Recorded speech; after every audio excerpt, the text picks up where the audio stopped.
questioning for Robert BB Landers. And we can grab him if there's anyone from the Dayton area that needs a little extra time afterwards. But we'll open up the questions for BB, front row, Bill Rabinowitz. What's the level of excitement of going against an offense and a quarterback like Baker Mayfield? The excitement is very high, just seeing top-notch competition like that. And I know as far as the D-line goes, we're all looking forward to playing against high-level competition just to kind of see where we at, kind of gauge where we truly are and where are some things we need to work on against a top-notch team and what are some things we're good at but could also possibly enhance. So it's going to be fun just to primarily see where we are, not so much as where they are. How different a challenge will be? Lego was much more of a pocket passer. Mayfield improvises, moves around. How much of a challenge will that be? It's going to be very challenging. They have a very solid and next level offensive line, and then you add Baker Mayfield into the equation. He's a very versatile quarterback. He can beat you with his feet and with his arm. So it's going to be very challenging, not only up front but also for our secondary. And just looking forward to see how we do. Far left, Lori. They return all 5 starters from the offensive line from last year. What do you remember about that battle? What do you remember specifically about Orlando Brown? I can't imagine very often that you guys go up against a guy who's 6'8", 345. The one thing about Orlando Brown is he's very aggressive. He's one of those guys who he doesn't really let his size kind of hinder him from going up against, top-notch competition. He has pretty good feet, great hands. Like I said, he's very aggressive. He'll finish you off, and he's definitely a next level, next caliber type of player. Over here to the right play. Maybe how disappointed were you when they overturned the call? Oh, man, I was heartbroken. That's every fat boy's dream. Hey, one thing, too.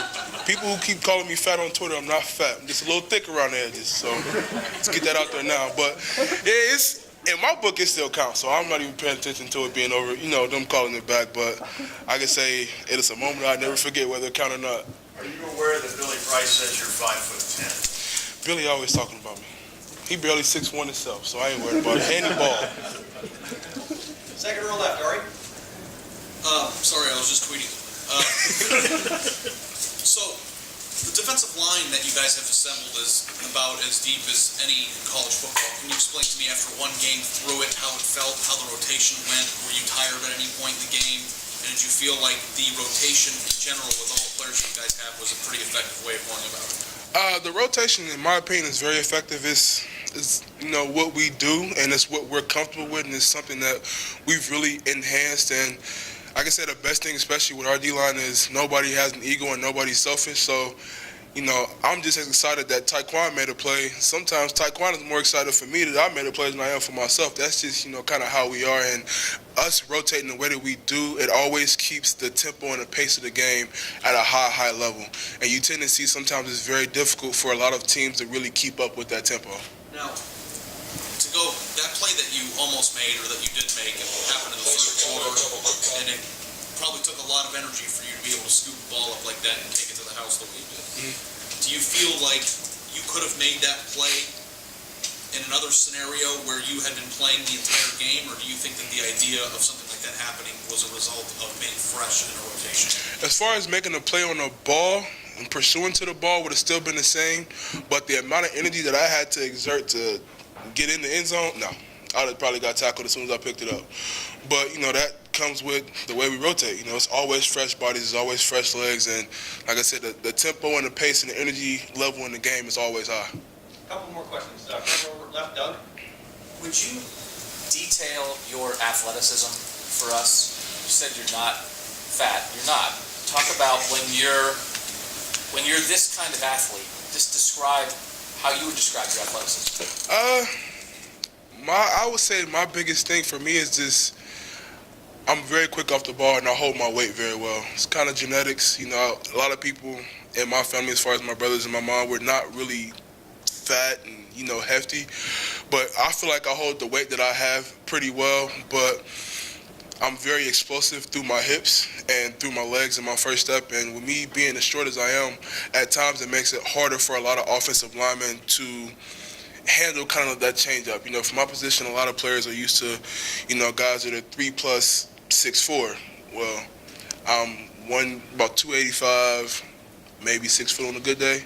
So it really just it's a big change up, and it really helps also with our rotation just because, for instance, me and Tracy are two different style nose guards. You know, his body type is completely different from mine. So a change up like that sometimes very difficult for a lot of O-linemen to deal with. You know, everybody loves fat guy touchdowns in college football. Is there a better name we can come up with than fat guy? I ain't really thought about that. I just wanted to make sure I said that I wasn't fat. I'm just a little thicker around the edges. And last I don't question. know. I'll think of something. I'll get back to you on that later on. Far left, Bill. Was it an insult that he was trying to steal the ball from you? And also, as a guy who makes a lot of tackles, assess yourself as being hard to tackle or whatever, hard to bring down.